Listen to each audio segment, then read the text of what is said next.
Hello friends, எல்லாரும் எப்படி இருக்கீங்க? எல்லாரும் நல்லா இருப்பீங்கன்னு நம்புறோம். இப்போ டைம் வந்து 3:20 AM. என்னடா இந்த நேரத்துக்கு எழுந்து உட்காந்துட்டு இருக்காங்க அப்படி நீங்க நினைப்பீங்க. ஆனா நாங்க நோன்பு வைக்கிறோம்.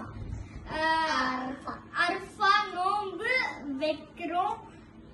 எனக்கு ரொம்ப ஹாப்பியா இருக்கு.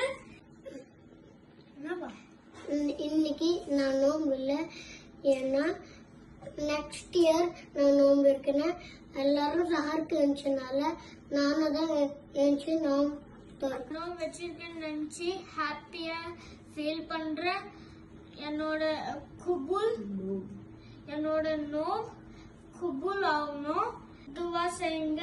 நாங்களும் உங்களுக்கு துவா செய்யறோம். நாளைக்கு சென்னையில நோம்பு இருக்கும். முடிஞ்ச அளவுக்கு நோம்பு வைங்க, துவா செய்யுங்க. நாங்களும் உங்களுக்கு துவா செய்யறோம். இப்ப அம்மா சஹருக்கு என்ன செஞ்சு வச்சிருக்காங்கன்னு பாப்போம் வாங்க. வாவ் பிரியாணி, வாவ் பாயசம், வாவ் தயி, வாவ் லெமன். இதெல்லாம் நாங்க சாப்பிட்டு அஜா கொடுத்த உடனே நமாஸ் பண்ணிட்டு தூங்கிடுவோம். அப்புறமா சஹார் முடிஞ்சிட்டு அசான் தராங்க, தொழுதுட்டு கொஞ்ச நேரம் தூங்கிப்போம். அல்லாஹ் ஹாஃபிஸ், பாய்.